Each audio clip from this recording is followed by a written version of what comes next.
Shalom, shalom, shalom para todos.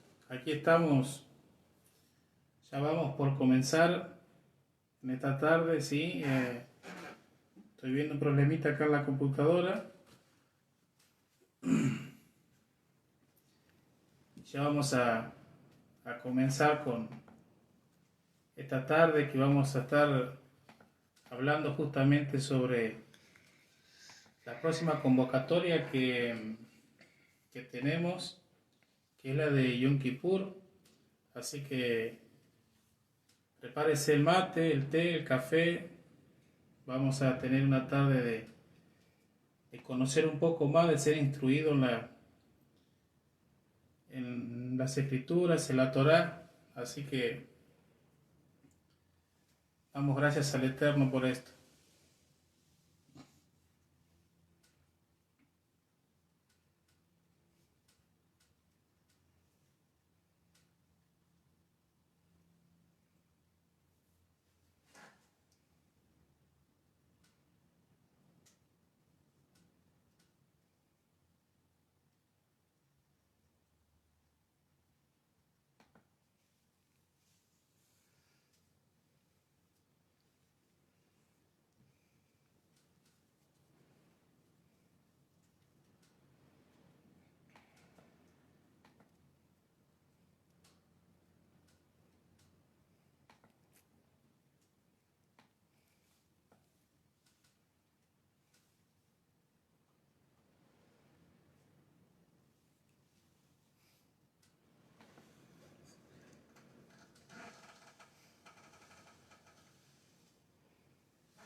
Muy bien.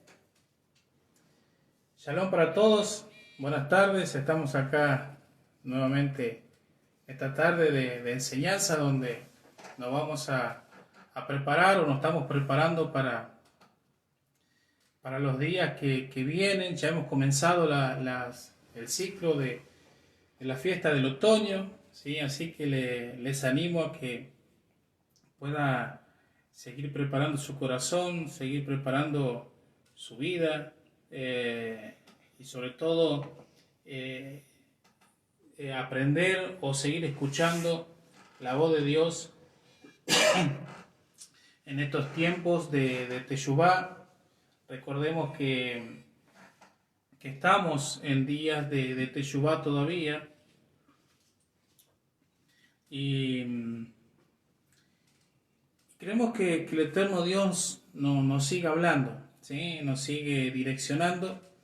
Así que la semana pasada estuve iniciando sobre el ciclo, ¿sí? Como dije recién, de las fiestas del otoño que tienen que ver con Yom Teruah, con Yom Kippur y luego con Sukkot, ¿sí?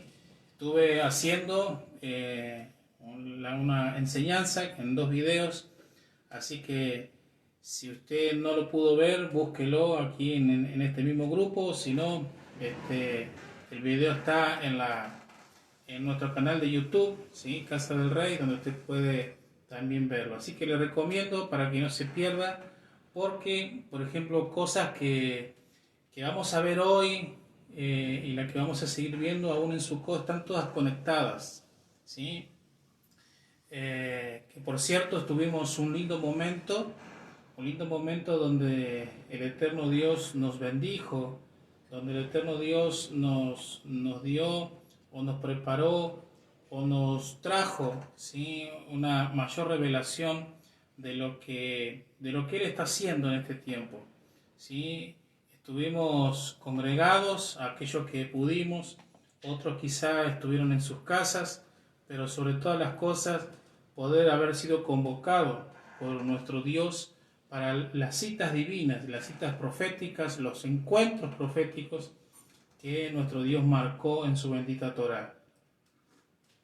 Así que hoy quiero continuar, ¿sí? Con la serie de las fiestas del otoño, y ya que estamos ya a unos días de la próxima convocatoria que tiene que ver con el día de Yom Kippur, ¿sí? Conocido como el día de la expiación, eh, que entra dentro del ciclo festivo, pero Yom Kippur, por ejemplo, tiene una particularidad que si bien está dentro del ciclo festivo, es considerado el día más santo, es considerado, es tenido como un día muy sublime, ya que en ese día sucederán muchas cosas, ¿sí? O históricamente sucedieron muchas cosas, pero proféticamente también sucederán, que marcará con la venida de nuestro Mesías Yeshua. Así que, a diferencia de las demás fiestas, por ejemplo, Yom Kippur es un día que, bueno, lo vamos a ver ahora, tiene que ver o es conocido como el día del ayuno, ¿sí? Es un día donde el Eterno Dios nos dice, nos manda a afligir nuestros corazones, nuestras almas, pero eso lo vamos a ver más adelante. Es interesante que este día, ¿sí?, está marcado porque vemos que únicamente, ¿sí?, únicamente en este día, una vez al año, ¿sí?, era donde el sumo sacerdote entraba al lugar más santo de todos, que era el templo o el tabernáculo. Era el lugar más sublime porque allí estaba la misma presencia, ¿sí? Era donde la sangre de un animal era sacrificado por los pecados de la familia sacerdotal de los levitas y luego por el pueblo. Entonces, era ahí donde se rociaba la sangre en el propiciatorio, y recordemos que la sangre era la ofrenda, ¿sí?, para el día de la expiación. Tenía un efecto de limpieza de los pecados, como dije recién, no solamente para la familia sacerdotal, sino también para los levitas y también para todo el pueblo. Así que es muy interesante y vamos a ver varias cosas, ¿sí?, en esta tarde. La idea es poder abarcar lo de Yom Kippur, pero desde el lado histórico, ¿sí?, las cosas que sucedían, la dinámica, cómo era el día en sí, cómo era la liturgia, los ritos que se hacían. Entonces quiero abarcar en este seguramente vamos a hacer 2 videos. En el primero, como les dije recién, la parte histórica, ¿sí?, la parte litúrgica, y luego en el segundo video seguramente vamos a tocar los aspectos, llamémosle espiritual, o los aspectos proféticos, ¿sí? Cómo tuvo cumplimiento en algunos aspectos, pero también el cumplimiento que tendrá, ¿sí?, con la venida de nuestro Mesías Yeshua. Así que vamos a ver, por ejemplo, y hay un texto con el cual quiero comenzar, el Levítico 16, ¿sí?, versículo 30, dice muy interesante, dice, porque en este día será expiación para vosotros, y seréis limpios de todos vuestros pecados, dice Adonai, día de reposo es para vosotros, y afligiréis vuestras almas. Y Levítico 23, que es donde, el Levítico 23 es donde están todas las fiestas, ¿sí? Y quiero, de alguna manera, para los que están viendo el video, para los que van a verlo seguramente después, la enseñanza que yo quiero traer en esta tarde, como las demás que he hecho sobre los ciclos de las festividades de la primavera que dimos con Pesach, Hamazó, etc. En este tiempo también con Yom Teruah, Yom Kippur y Sukkot, las enseñanzas trato lo posible de ser lo más sencillo, no porque carezca de profundidad o de revelación, sino porque sencillo, porque para algunos que de repente ya están caminando hace algunos años, quizá es algo ya visto, pero sin embargo para otros que están comenzando esto es algo nuevo. Entonces quiero hacerlo lo más sencillo, claro, por eso dije recién que quería tocar más que nada algunos aspectos históricos, ¿sí? De lo que pasaba en un día como hoy, traer una claridad, un conocimiento, ¿sí? Y en el próximo video poder ver la parte, más bien la aplicación espiritual, la parte profética, ¿sí? Así que prepárese ahí y esté atento. Dice Levítico 23, desde el versículo 27, 28 en adelante. Seguimos un poco mal todavía de la garganta, así que pido perdón porque seguramente me emociono por ahí y empiezo a toser y bueno. Dice Levítico 23, del versículo 27 en adelante, dice: a los 10 días del mes séptimo será día de expiación. Y recordemos algo muy interesante, que los meses en el calendario bíblico no son igual que en el calendario gregoriano, porque en el calendario bíblico es muy diferente. Si bien en el calendario gregoriano hoy estamos en el mes de septiembre, en el mes 9, ¿sí? Pero en el calendario bíblico estamos en el mes séptimo, ¿sí? Que ya por nombre le pusieron el nombre de Tisri.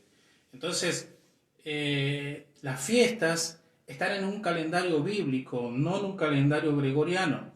¿Por qué es interesante explicar esto? Porque cuando leemos las Escrituras seguramente nos vamos a encontrar con un contexto muy diferente al que nosotros hemos vivido o estamos viviendo.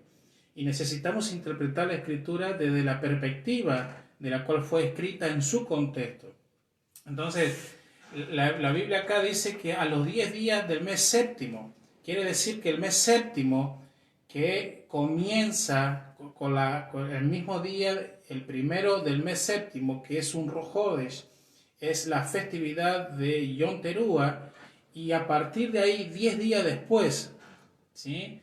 Por eso el lunes que pasó, el lunes 6 al atardecer, comenzamos el primer día del mes séptimo, ¿sí? Con la festividad de Rojo de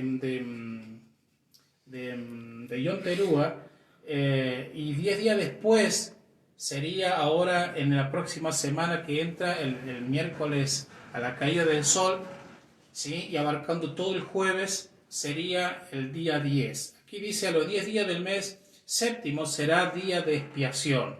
Tendréis santa convocación, quiere decir que es un lugar, es un día separado, es una santa convocación, ¿sí? Y dice el texto: y afligiréis vuestras almas y ofreceréis ofrendas encendidas a Adonai. Ningún trabajo haréis en ese día, o sea que quiere decir que ese día es un Shabbat, ¿sí? Así como los Shabbat semanal cada festividad o la mayoría de las festividades, los días son Shabbat. Entonces Yom Kippur es un Shabbat, dice, porque ese día es de expiación. Y mira el texto, qué interesante. ¿Expiación para qué? Para reconciliar con Dios. Quiere decir que ese día tiene una connotación muy especial, porque es el día donde aquellos que hemos estado por ahí un poco alejados, ¿sí? Es un día para reconciliarnos, para hacer expiación, ¿sí? Y dice el texto: estatuto perpetuo es para vuestras generaciones, en donde quiera que habitéis. Quiere decir que si es un estatuto perpetuo, esto no caducó cuando el Mesías Yeshua vino a la tierra. Quiere decir que es por generaciones. De hecho, la Biblia dice que cielo y tierra pasará, mas su palabra no pasará. Y ninguna jota ni una tilde pasará sin que se haya cumplido. Entonces quiere decir que mientras el cielo y la tierra sigan estando, la Torá de Dios, la palabra de Dios sigue vigente. Entonces, estatuto perpetuo es para vuestras generaciones en donde quiera que habitéis. Dice, día de reposo, Shabbat, es para vosotros, y afligiréis vuestras almas, comenzando desde el día 9 a la tarde, hasta la tarde es día de reposo. Entonces, el día 10, ¿sí?, del séptimo mes es una santa convocación, y aquí el eterno Dios dice, y afligiréis vuestras almas, y es muy interesante porque ahora vamos a tocar a qué se refiere cuando dice afligiréis a vuestras almas. Ahora bien,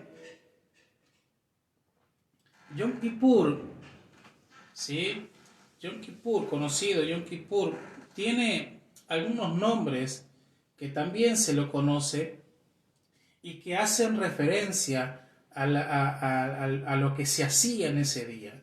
Por ejemplo, en Yom Kippur es conocido o se le atribuye o se le llama también el día de la expiación, ¿sí?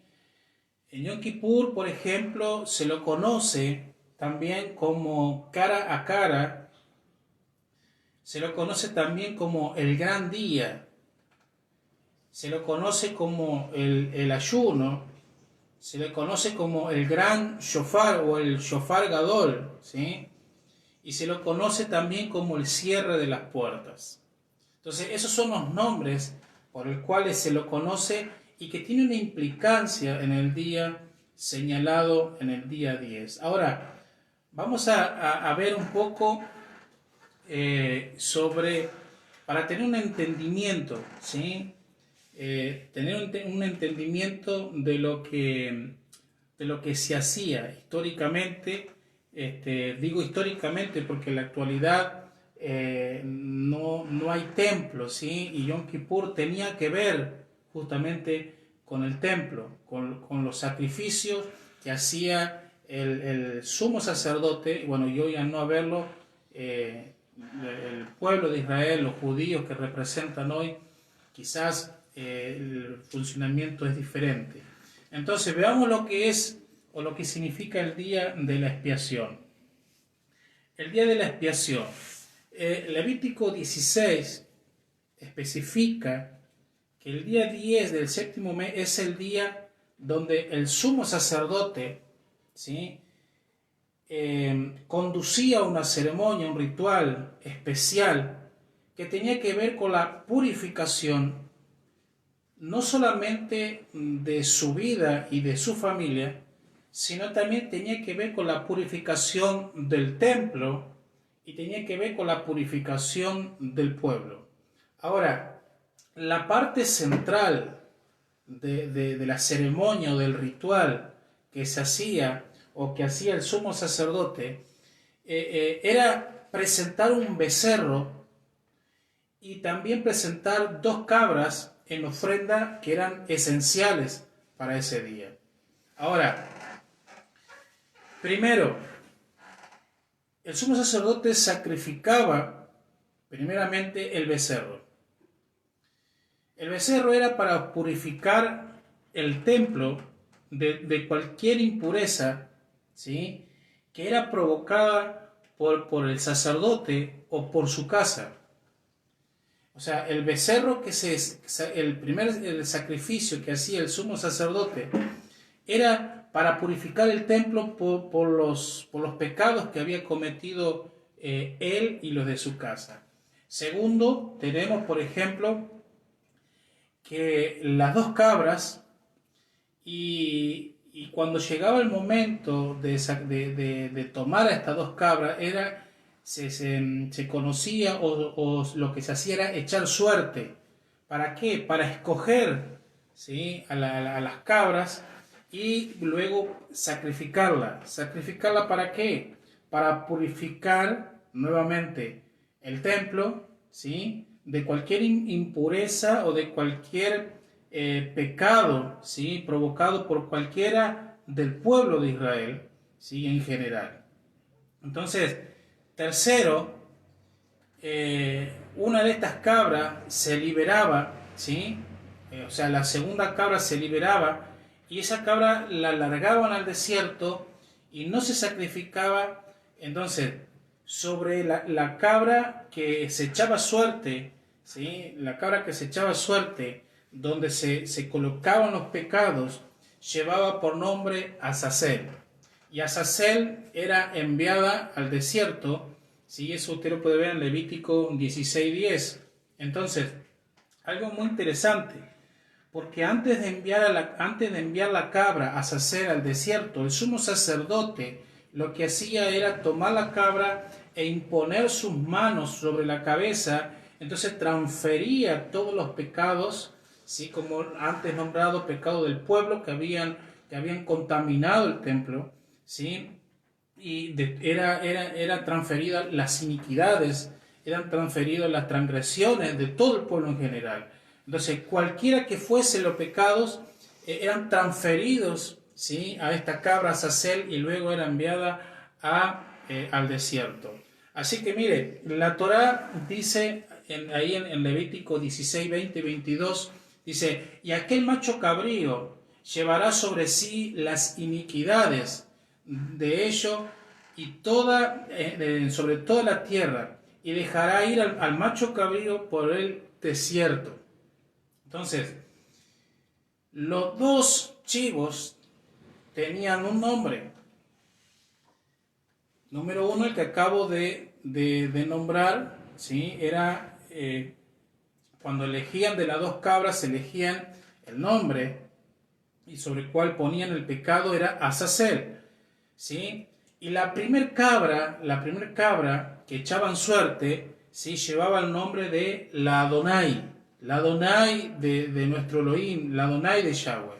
Y la segunda cabra, como dije recién, era la Azazel, que lleva por nombre el chivo expiatorio, ¿sí? Ahora, fíjese, es muy interesante porque la palabra chivo expiatorio, ¿sí? La palabra en hebreo para chivo expiatorio es la palabra Azazel. Entonces, cuando usted escuche la palabra chivo expiatorio que se hacía en Yom Kippur, es la palabra Azazel. Ahora, Azazel era considerado como un tipo de Satanás o de Luzbel. Fíjese que en el libro de Enoc, ¿sí? En el libro de Enoc, en el capítulo 8, versículo 1, ahí se habla de que Azazel era considerado como un tipo de Hasatán, era considerado como un tipo de Satanás. Ahora, los pecados del pueblo, y por ende también el castigo mencionado del pueblo, eran puestos sobre la cabeza de Azazel, el chivo expiatorio. Y lo que hacía el chivo expiatorio, Azazel, era que cargaba en sí los pecados de todo el pueblo, y el castigo merecido del pueblo era impuesto sobre esta cabra. Entonces, la figura de Azazel, y fíjese qué interesante, porque la figura de Azazel, que era enviado al desierto, es interpretado como la imagen vuelvo a decir, la imagen de Hasatán, de Satanás, y es una referencia de Apocalipsis 19:20, que dice que Hasatán será lanzado al lago de fuego. Muy interesante, ¿sí? Ahora,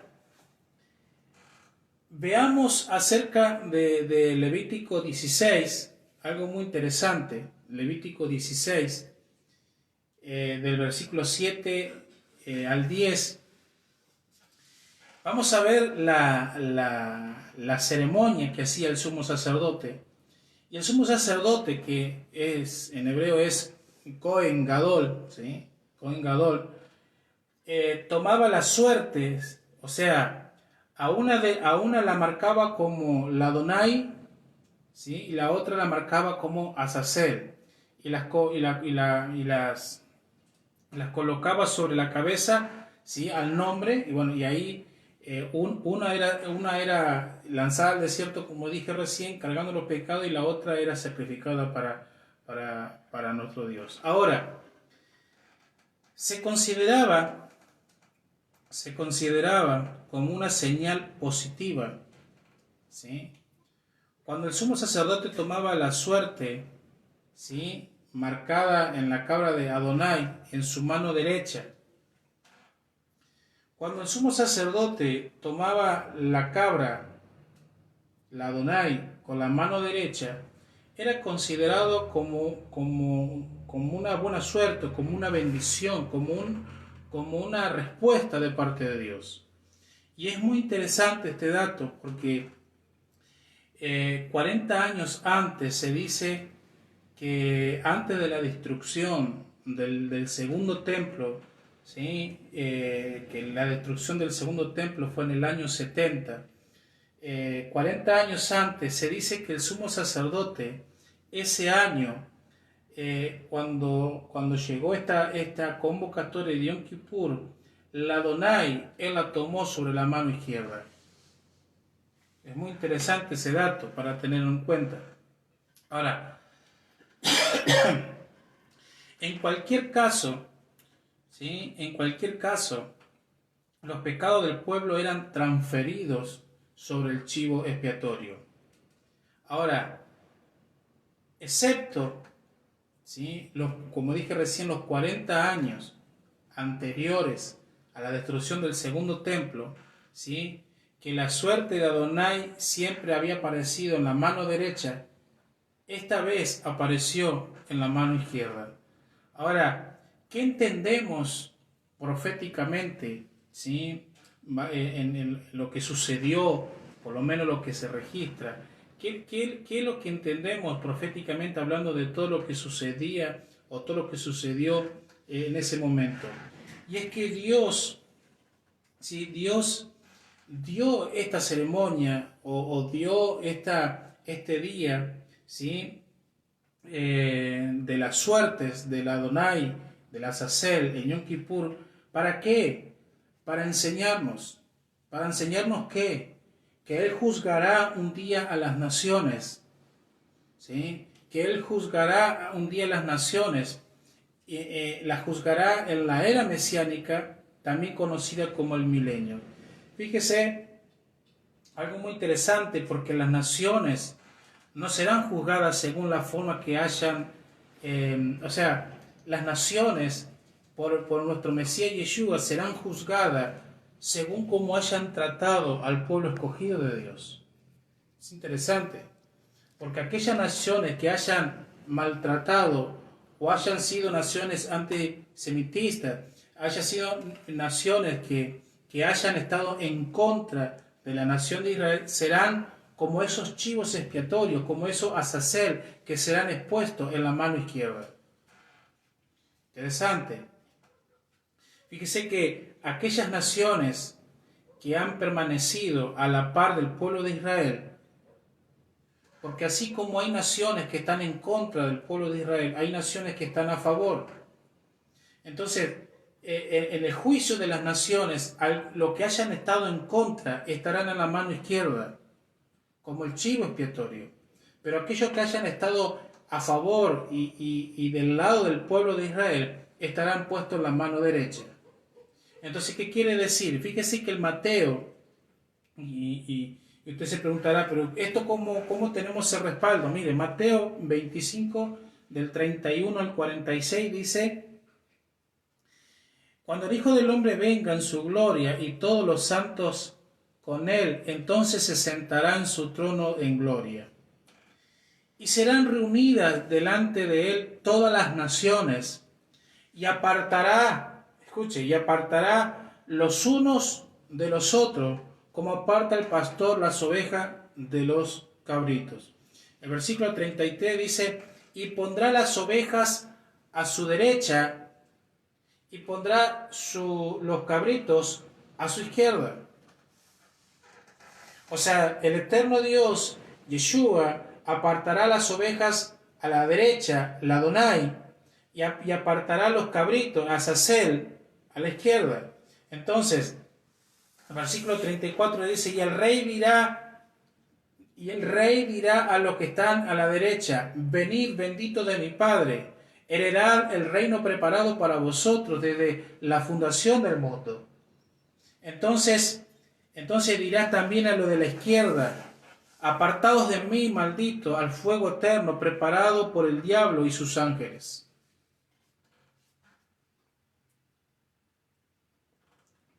Interesante, ¿verdad?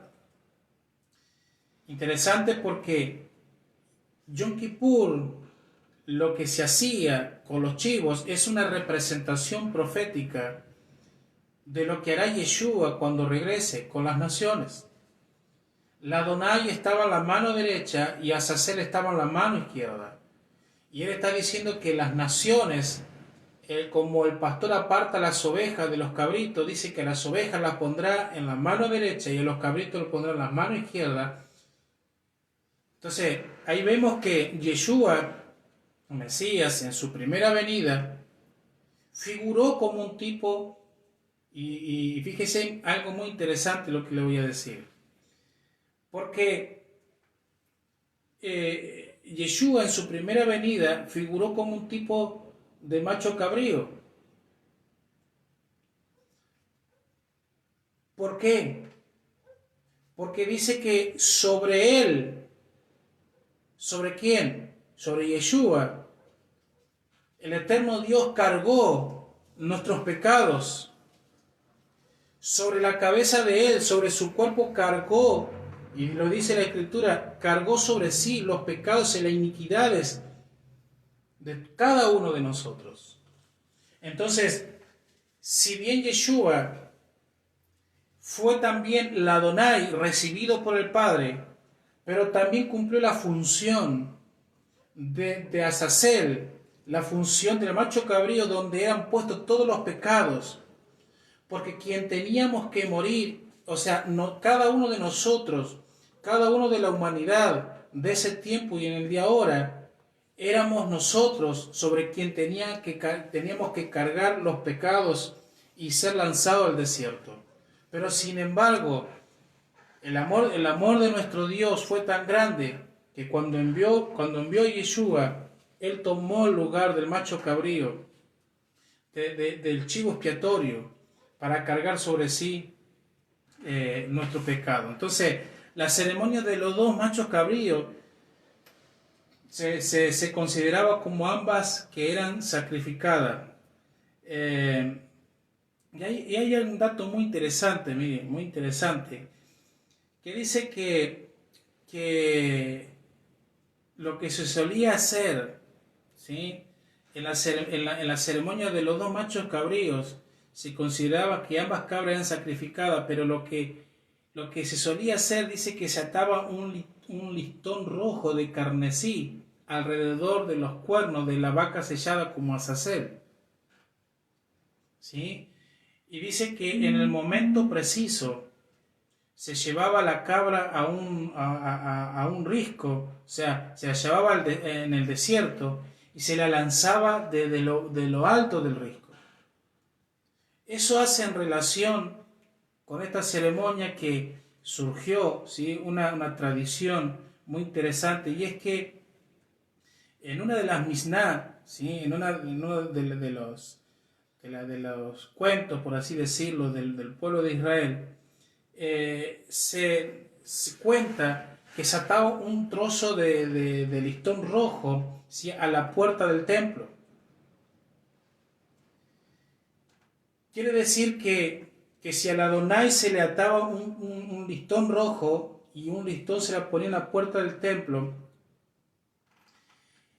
cuando la cabra iba a ser lanzada, el listón rojo dice que si Dios perdonaba, ¿sí?, o sea, el listón se tomaba blanco, el que estaba atado a la puerta del templo, en el mismo momento en que cumplía con su misión. O sea, cuando Azazel cumplía ya el objetivo, el listón rojo se volvía blanco en el templo. Y eso señalaba, ¿sí?, de una forma en que Dios había aceptado, ¿sí?, había aceptado los sacrificios del perdón de los pecados, de las iniquidades, tanto del sumo sacerdote, de su familia y del pueblo de Israel. Interesante. ¿Por qué? Porque dice que esto está basado ¿a dónde? En Isaías capítulo 1, versículo 18,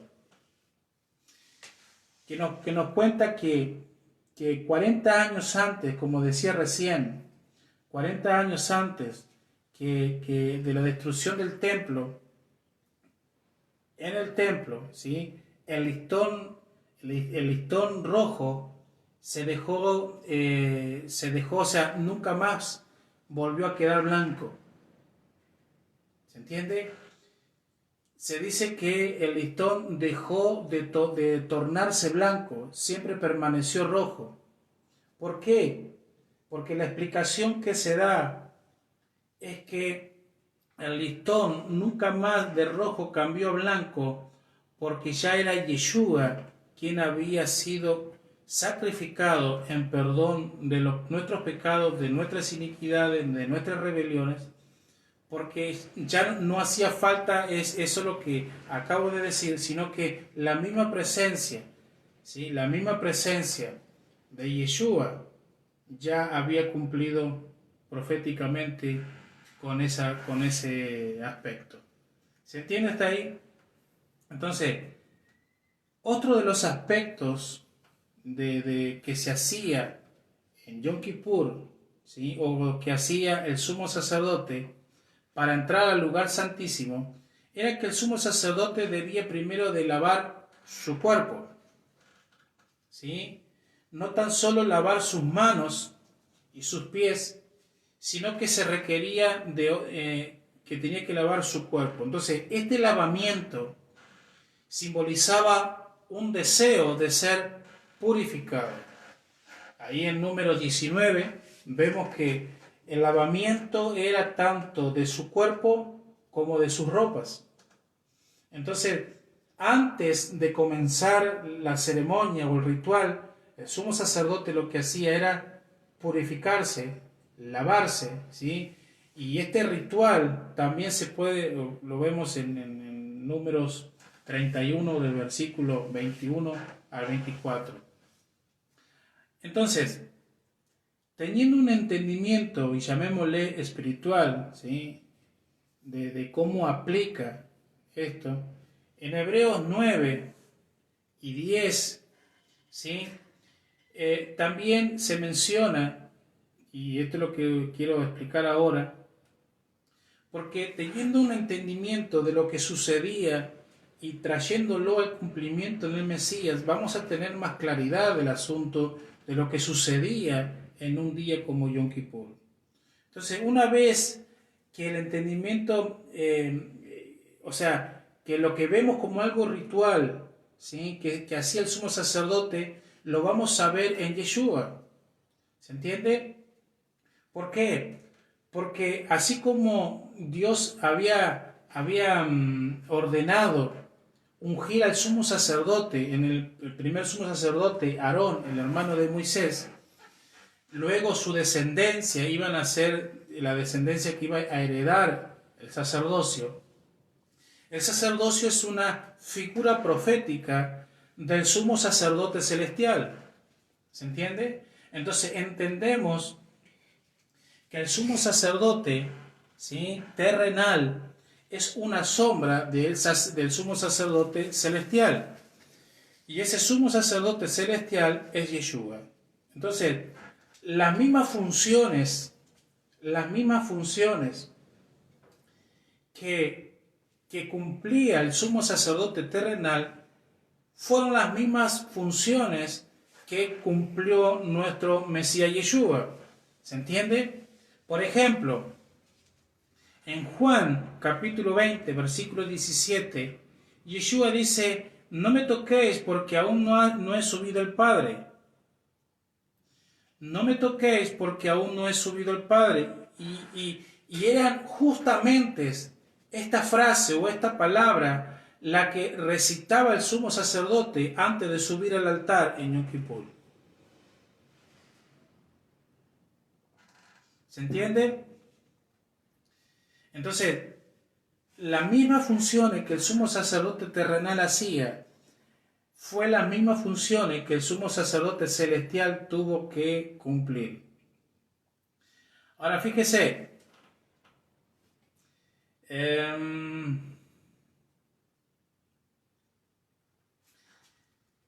ahí en Éxodo 28 y Levítico 8, del 1 al 8, vemos que cuando el sumo sacerdote tenía que comenzar a oficiar en el día de Yom Kippur, las ropas no podían ser coloridas, tenían que ser o sea, tenía que ir vestido todo de blanco, ¿sí? Las ropas no podían ser coloridas, sino que tenía que ir, como dice Éxodo 28, Levítico de 8, del 1 al 8, donde se dice que Aarón usaba ropas especiales, usaba ropa de lino fino. Interesante. ¿Por qué? Porque cuando en Apocalipsis vemos en el capítulo 1, versículos 13 y 15, dice que Juan, en el libro de Revelaciones, él vio a Yeshua usando lo mismo. Y dice el texto, dice, y en medio de los 7 candeleros, y uno semejante al Hijo del Hombre, vestido de ropas blancas, que llegaba hasta los pies y ceñido el pecho con un cinto de oro. Entonces, acá vemos que la función del sumo sacerdote en el templo era entrar con vestiduras blancas, que eran vestiduras especiales de lino. Fue la que el mismo Juan vio en el libro de Revelaciones, ¿sí? A Yeshua con las mismas vestiduras. Y es curioso porque Daniel, el libro de Daniel capítulo 10, versículos 5 y 6, el profeta Daniel dice, y alcé mis ojos y miré y he aquí un varón vestido de lino y ceñido su lomo de oro. O sea, Daniel lo que está haciendo es ver al sumo sacerdote celestial en la función del sumo sacerdote en el día de Yom Kippur. ¿Se entiende? Entonces, no cabe duda que la figura del Cohen Gadol, del sumo sacerdote terrenal, ha sido y fue una figura profética del día en los días de Yom Kippur de Yeshua, el Mesías. ¿Se entiende? Ahora bien, algo muy interesante, fíjese algo muy interesante, que al sacrificar los animales, ¿sí? Cuando el sumo sacerdote entraba y comenzaba a sacrificar los animales, era inevitable que las ropas del sumo sacerdote se mancharan con sangre. O sea, la ropa del sumo sacerdote, al sacrificar los animales, terminaban siendo teñidas de sangre. Por eso en Levítico 6, versículo 27, Dios constituyó y dijo, todo lo que tocare carne será sacrificado. Dice, si salpicare su sangre sobre el vestido, lavará aquello sobre lo que cayere en el lugar santo. Quiere decir entonces que cuando el sumo sacerdote sacrificaba y era contaminado con la sangre de ese animal, la orden de Dios es que tenía que lavarse, tenía que limpiar sus vestiduras. ¿Se entiende? Ahora, ¿qué dice Isaías, el profeta Isaías refiriéndose a Yom Kippur? Isaías dice, refiriéndose a Yom Kippur, Isaías 1:8 dice, si vuestros pecados fuesen como la grana, como la nieve serán emblanquecidos. Espiritualmente, la ropa blanca, ¿sí? La ropa blanca es señal, sinónimo de pureza, ¿sí? Las ropas blancas es la ausencia de pecado, la ausencia de iniquidad. Por eso dice que cuando venga el Señor, nosotros tenemos que tener nuestras vestiduras sin mancha y sin arruga. Interesante, ¿verdad? Entonces, quiere decir con todo esto que el sumo sacerdote, ¿sí?, oficiando en el día de Yom Kippur, presentando los sacrificios, él era contaminado con la sangre, y la sangre es señal de pecado, ¿sí? Por eso Levítico 6:27 dice, todo lo que tocare la carne será santificado, y si salpicase la sangre sobre el vestido será lavado. Entonces, cuando el sumo sacerdote se le manchaba la vestidura con la sangre del animal, es como que en el oficio, ¿sí? En el oficio, mientras estaba oficiando, el sumo sacerdote se volvía impuro por lo que estaba haciendo. Entonces era necesario que luego, ¿sí?, él pudiera limpiarse. Entonces quiere decir que Yeshua, ¿sí?, nuestro Mesías, al haber oficiado como sumo sacerdote, fue salpicado con la sangre. ¿Con qué sangre?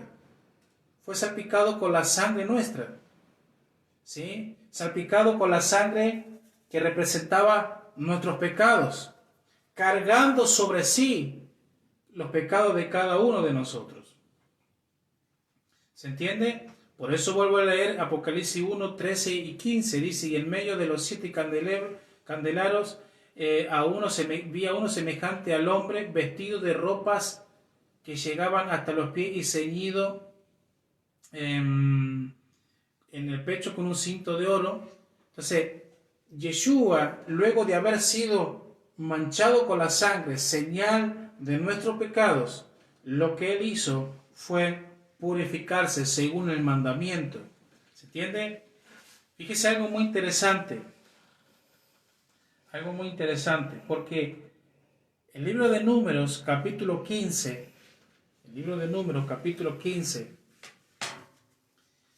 versículo 37 al 41, nos habla que uno de los mandamientos que el eterno Dios establece para los hijos de Israel es que los hijos de Israel debían de usar flecos, ¿sí?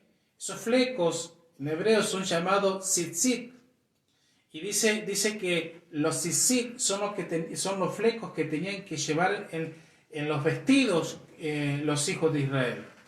Entonces, ¿qué tiene que ver los tzitzit? ¿Qué tiene que ver con el sumo sacerdote? ¿Qué tiene que ver con las vestiduras manchadas de sangre? ¿Qué tiene que ver con la limpieza? Fíjese que hay un caso, ¿sí? Hay un caso en Mateo, el Evangelio de Mateo, capítulo 9, versículo 20 y 22. Nos habla de una mujer, que la mujer dice que hacía varios años que tenía un flujo de sangre. Y dice que cuando la mujer se acercó a Yeshua, ¿a quién? Al sumo sacerdote, ¿sí? Al sumo sacerdote de Dios. Y dice que la mujer pensó y dijo, por lo menos quiero tocar el borde, ¿sí? El borde, recuerde, los flecos, los tzitzit. Y en la traducción que usted tiene, seguramente en la Reina Valera, en la que casi todos nosotros usamos, la versión dice que la mujer pensó que aunque sea tocar el borde de su manto, pero la palabra correcta ahí no es manto, sino que, o sea, el pueblo de Israel, el pueblo hebreo, no usaba manto, sino lo que se usaban eran talit.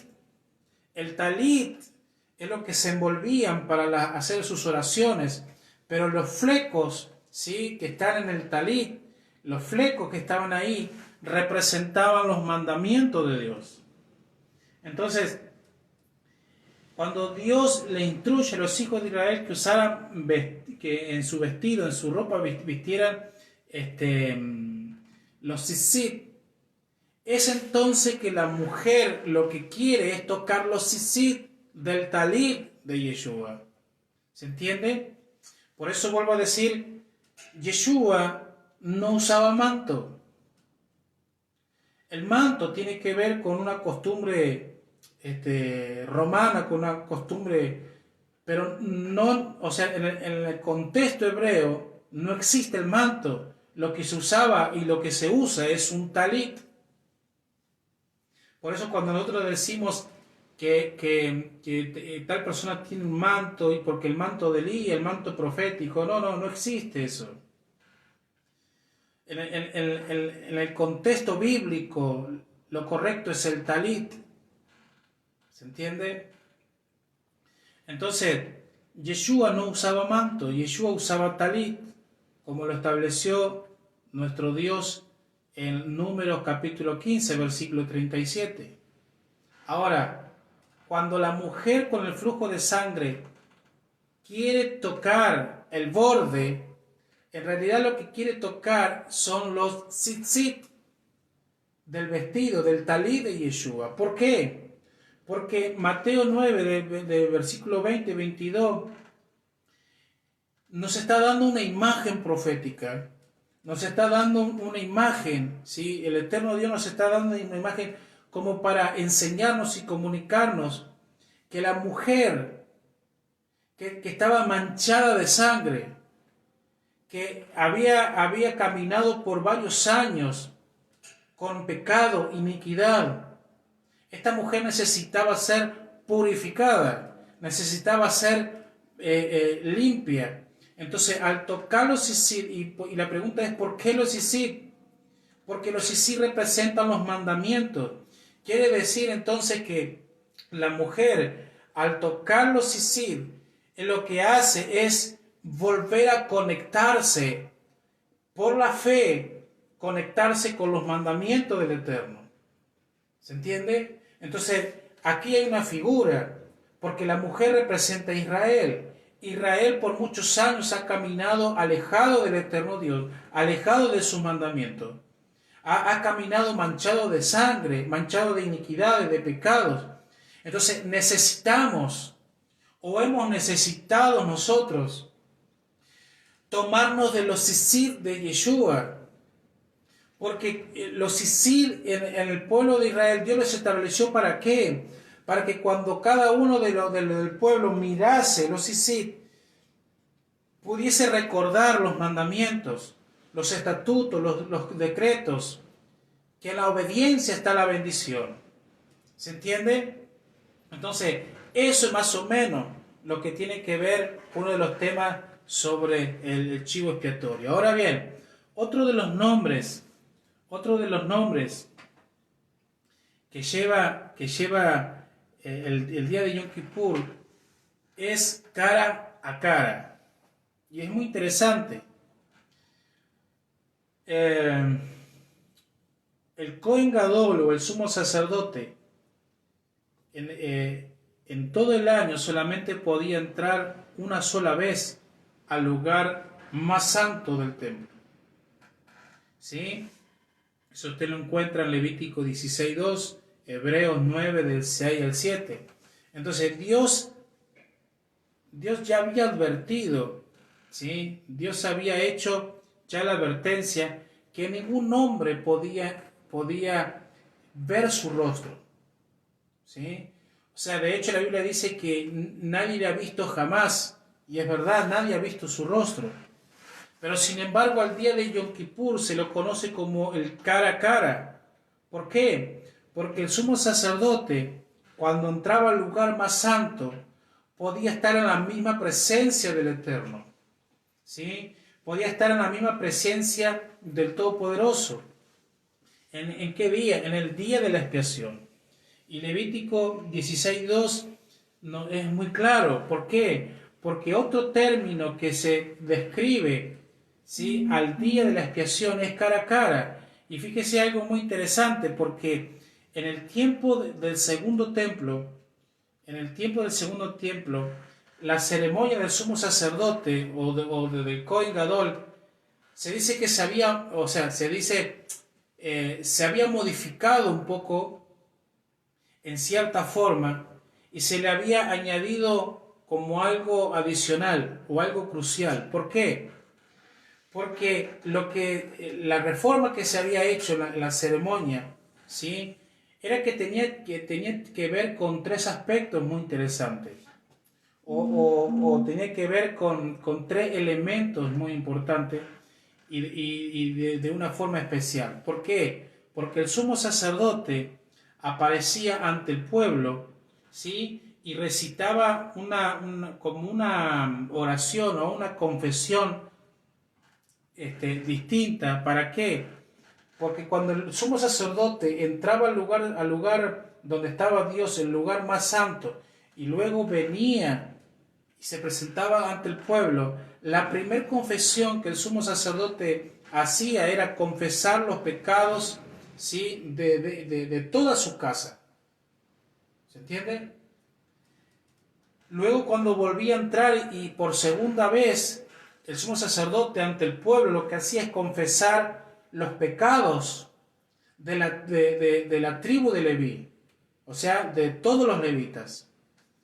Y la tercera vez, lo que hace el sumo sacerdote era confesar los pecados de todo el pueblo. Entonces, solo en esta ocasión, ¿sí? Solo en esta ocasión, o sea, de todos los días del año, la confesión incluía una pronunciación, ¿sí? En voz alta del sumo sacerdote del nombre verdadero del Eterno. ¿Qué quiere decir con esto? Que durante el año nadie del pueblo pronunciaba el nombre verdadero de Dios. Solamente en el día de Yom Kippur, en estas 3 ocasiones, el sumo sacerdote pronunciaba el nombre verdadero del Eterno. ¿Se entiende? ¿Por qué? Porque en este día, en Yom Kippur, era donde el nombre del Eterno era pronunciado. ¿Por qué?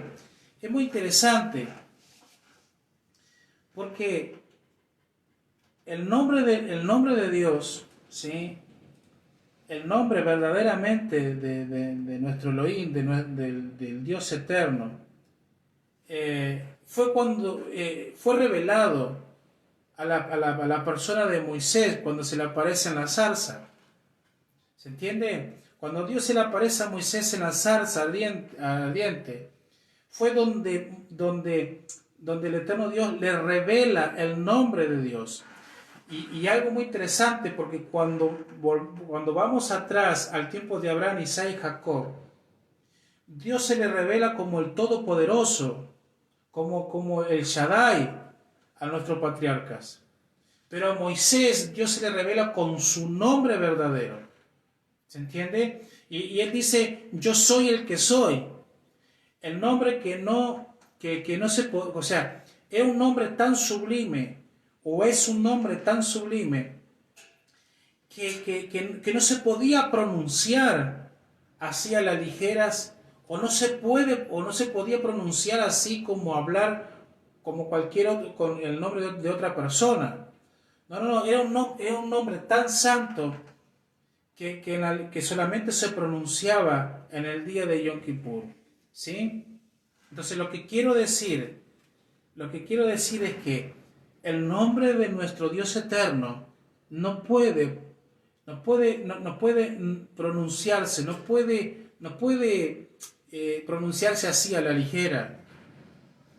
¿Se entiende? Durante todo el año, ¿sí? Cuando se leía la Torá, cuando el pueblo de Israel leía algo o pronunciaban, ¿sí? O querían pronunciar el nombre de Dios, ellos decían o pronunciaban la palabra Adonai, o sea, el Señor. ¿Se entiende? Y solamente en Yom Kippur se pronunciaba el nombre en voz alta, ¿sí? El nombre de Yud Hei Vav Hei. El nombre del Eterno, su nombre verdadero es Yud Hei Vav Hei. Entonces ese nombre no puede pronunciarse a la ligera. No se pronunciaba, por lo menos en aquel tiempo. ¿Se entiende? Y algo muy interesante, porque en cada confesión, cuando el sumo sacerdote llegaba a la parte en que se recitaba el nombre, todo el pueblo dice que se postraba, ¿sí? Y en voz alta decían, en hebreo decían, Baruch Shem Kevod Malhutot Leolam Baed, que significa bendito sea el nombre del resplandor de su majestad por siempre. ¿Se entiende? Baruch Shem Kevod Malhutot Leolam Baed, o sea, bendito sea. Entonces, esa era la confesión que se hacía. Durante la tercera confesión, ¿sí? Sobre la tercera confesión, cuando se pedían por los pecados del pueblo, ¿sí? Que sabía que el sumo sacerdote ya estaba terminando, ¿sí? Y como única vez en el año, al entrar en el lugar más santo, el lugar más santo del templo, era donde él residía y se presentaba ante la presencia del Todopoderoso. Entonces, ¿por qué? Porque el sumo sacerdote allí entraba 3 veces en el día. Entonces salía a confesar al pueblo y a transmitir, ¿sí?, todo lo que sucedía en los pecados. Como dije recién, hacía toda la liturgia de Azazel, etc. Pero el resultado de estas 3 entradas, ¿sí?, al lugar santísimo, las 3 recitaciones del nombre Yud Hei Vahei, las 3 postraciones que el pueblo se hacía, se creaba como un sentido impresionante de la misma presencia de Dios, ¿sí? Había una atmósfera muy sublime. O sea, la Shekinah, la gloria de Dios, obraba en ese momento, ¿sí? Estaba provocándose la expiación, Dios perdonando las iniquidades y los pecados de todo el pueblo, limpiándolo de todo pecado, permitiéndoles comenzar un nuevo tiempo, un nuevo ciclo, ¿sí? Entonces, fíjese, es muy interesante, porque ese sentimiento que había en Yom Kippur de transformación era tan profundo que luego del ritual, ¿sí?, luego que terminaba ese ritual, el ambiente solemne se transformaba como en un tipo de celebración muy animada entre todos. Y se dice que en ese tiempo, después de terminar la ceremonia, después de terminar los rituales de los sacrificios, y sabiendo de que Dios había perdonado, se creaba una atmósfera de alegría, de gozo, que dice que los jóvenes del pueblo, los solteros del pueblo, iban al campo a danzar, pero se provocaba una fiesta, y era el momento donde ellos comenzaban a buscar esposas. Interesante. Era el momento donde ellos comenzaban a buscar esposas. ¿Cuándo? Al finalizar de Yom Kippur. Entonces,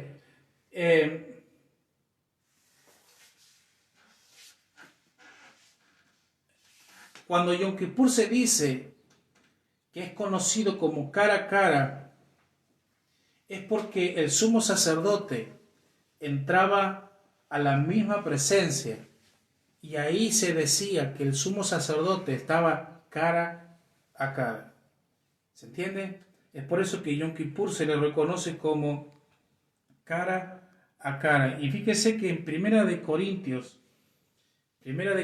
capítulo 13, el apóstol Pablo hace una referencia de Yom Kippur. ¿Por qué? Porque mire que dice, porque en parte conocemos y en parte profetizamos, más cuando venga lo perfecto, entonces lo que es en parte acabará. Cuando era niño pensaba como niño y juzgaba como niño, mas cuando yo fui hombre dejé lo que era niño. Ahora vemos por espejo, oscuramente, mas entonces veremos cara a cara. Entonces aquí lo que está haciendo el apóstol Pablo es hacer referencia al día de Yom Kippur. Cara a cara era una expresión como idiomática de Yom Kippur. O sea, ¿por qué? Porque era durante Yom Kippur que el sumo sacerdote se presentaba ante la misma presencia. Entonces, por eso se lo conoce como cara a cara. ¿Se entiende?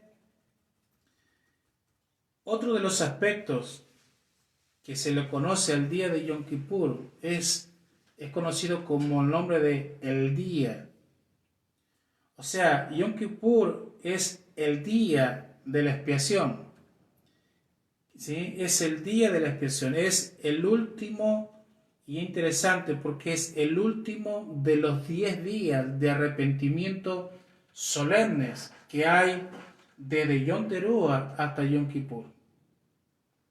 Por eso se lo conoce como el día. Son los 10 días, que proféticamente son los 10 días donde Dios derramará la ira. ¿Sí? Cuando usted lee la Escritura y dice que Dios derramará la ira, justamente será en esos 10 días. Entonces se cree que aquellos que no han sido, a ver cómo decirlo, en Yom Teruah, ¿sí? Cuando se abren los libros y aquellos que no fueron inscritos en el libro de la vida y no fueron levantados, aquellos que no fueron levantados, ¿sí? por lo que conocemos como el arrebatamiento, que será en Yom Teruah, los que no fueron inscritos, entonces tienen 10 días, ¿sí? como de arrepentimiento para llegar a Yom Kippur, porque en Yom Kippur, ¿sí? es donde se determina el juicio final de aquellos que han decidido seguirle a él o dejarlo. Entonces es conocido como el día. Otro de los nombres que es aplicable a Yom Kippur es el ayuno. ¿Por qué tradicionalmente todo el pueblo ayunaba en Yom Kippur? Levítico 16:29 dice: esto será por estatuto perpetuo en el día 10 del séptimo mes, ¿sí? Humillaréis vuestras almas y no habrá ninguna obra. Y aquí el texto habla de afligirnos, ¿sí? Habla de afligirnos.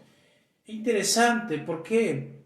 Porque los sabios antiguos, ¿sí? Los sabios de Israel, en el estudio, en la profundidad de la Escritura, ellos entendieron que afligir tenía que ver con ayunar, con abstenerse de alimentos, pero no porque el alimento fuera la ocasión que va a impedir, no, fue una manera. Por eso el día de Yom Kippur se ayuna, y es muy interesante porque, por ejemplo, en Hechos capítulo 27, versículo 29, en el libro de Hechos dice: y habiéndose gastado mucho tiempo y siendo ya peligrosa la navegación, por haber pasado ya el ayuno.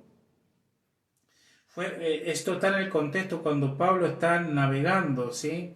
Y se provoca, que está navegando y se provoca ahí una turbulencia. Entonces dice: por haber pasado ya el ayuno.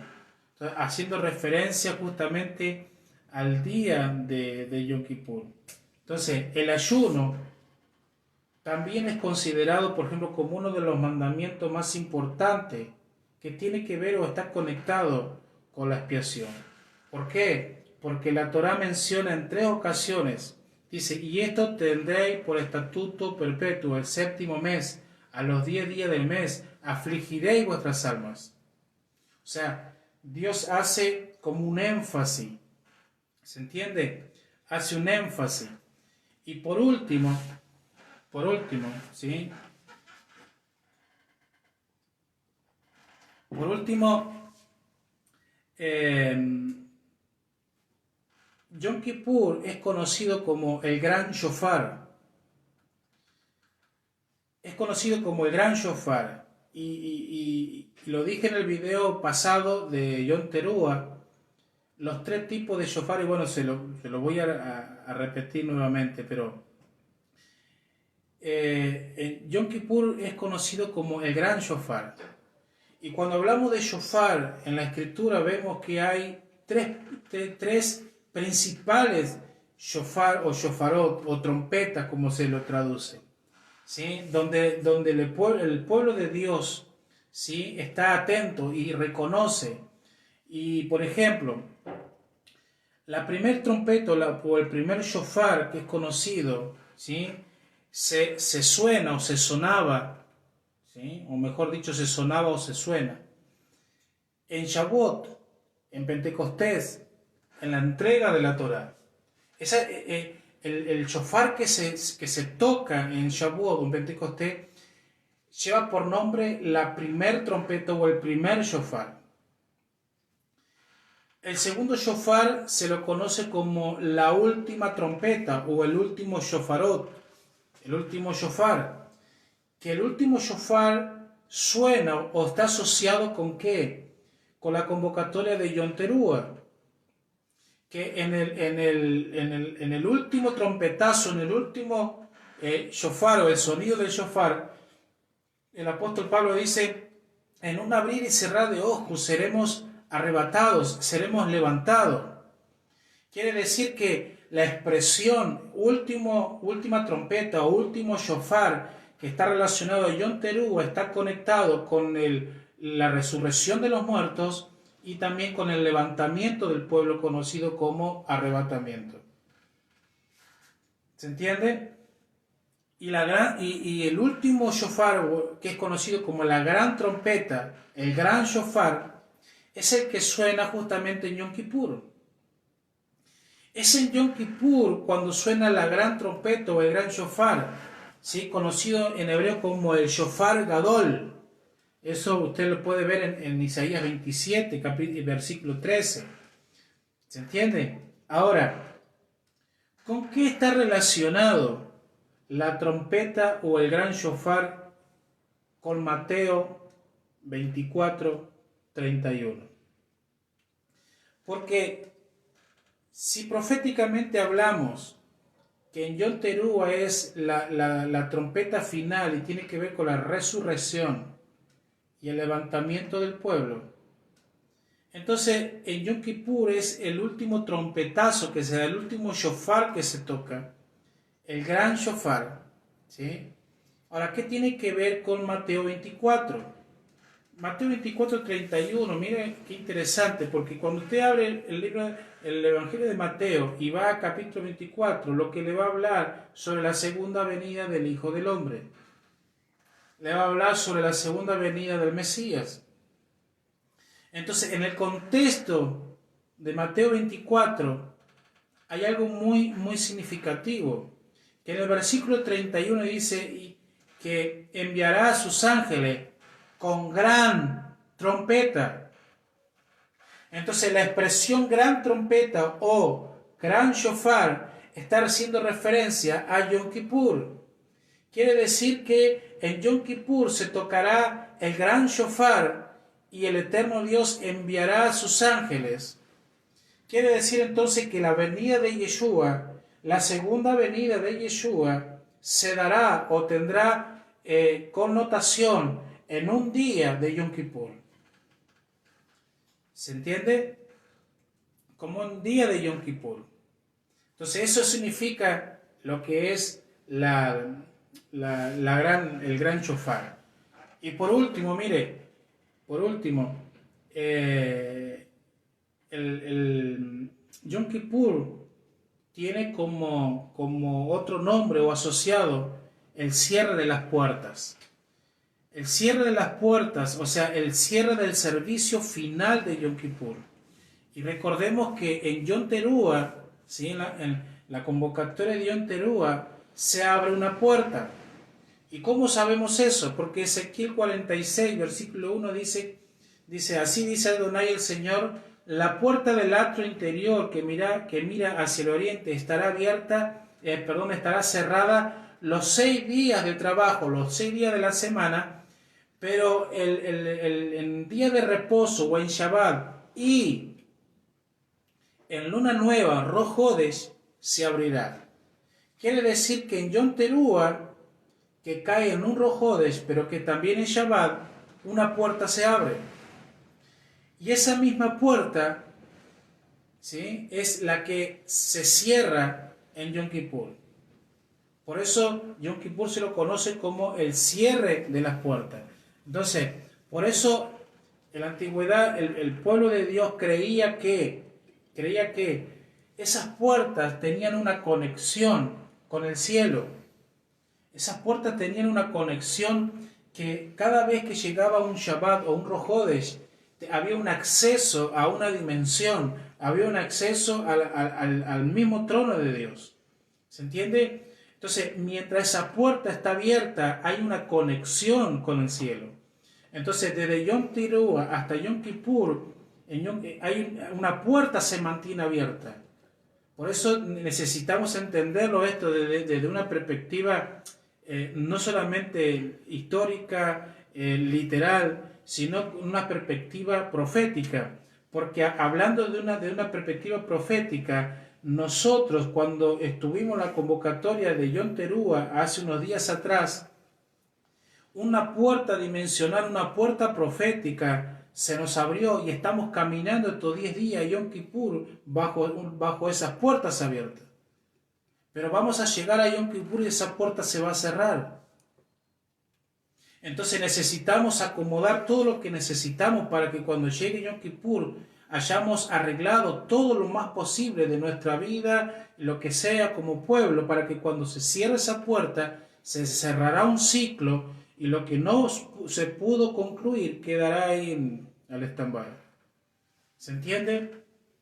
Entonces, cuando se hace sonar el último toque de shofar, el gran shofar, el shofar gadol, la gran trompeta, ¿sí? Al final del servicio de Yom Kippur, es como decir, aquellos que hayamos guardado, aquellos que habramos pasado el ciclo Teshuvá, aquellos que nos hayamos preparado, que nos hayamos arrepentido, los que nos habremos presentado como pueblo en Yom Kippur, ¿sí? Con toda sinceridad de nuestro corazón, podemos decir o podemos tener la certeza, ¿sí? Como dije hace unos minutos atrás, la certeza que al final de Yom Kippur haber obtenido el perdón de Dios, aunque sabemos que por los méritos de Yeshua, nuestro Mesías, por lo que Él hizo por nosotros, ya el perdón ya lo hemos recibido. Pero concluyo, algo histórico es una figura profética de lo que vendrá. Entonces, más o menos a grandes rasgos, esto es lo que sucedía en cada convocatoria de Yom Kippur, lo que el pueblo vivía, lo que el sumo sacerdote vivía. Pero eso era una sombra de lo que había de venir. Así que en el próximo video, que lo estaré haciendo quizás mañana o más tardar el martes, estaré hablando la parte espiritual o la parte profética, cómo es la aplicación profética del día que vamos a vivir el próximo miércoles, la caída del sol. Así que les bendigo, gracias por estar del otro lado, que puedan tener un buen comienzo de semana. Prepárese para el gran ayuno, para escuchar. Sí, estamos en el día 35, estamos por entrar al día 36 del ciclo Teshuvá, ya terminando. Todavía hay tiempo para retornar al Padre. Todavía hay tiempo para volver nuestro corazón a Él. Todavía hay tiempo para decirle sí, quiero volver, como el hijo pródigo volvió a la casa del Padre. Así que les bendigo, shalom para todos, y esté atento, ¿sí? Que vuelvo a decir quizás mañana o el martes más tardar, esté atento a la notificación, el mensaje, para poder estar ahí presente. Así que les bendigo y shalom, shalom para todos.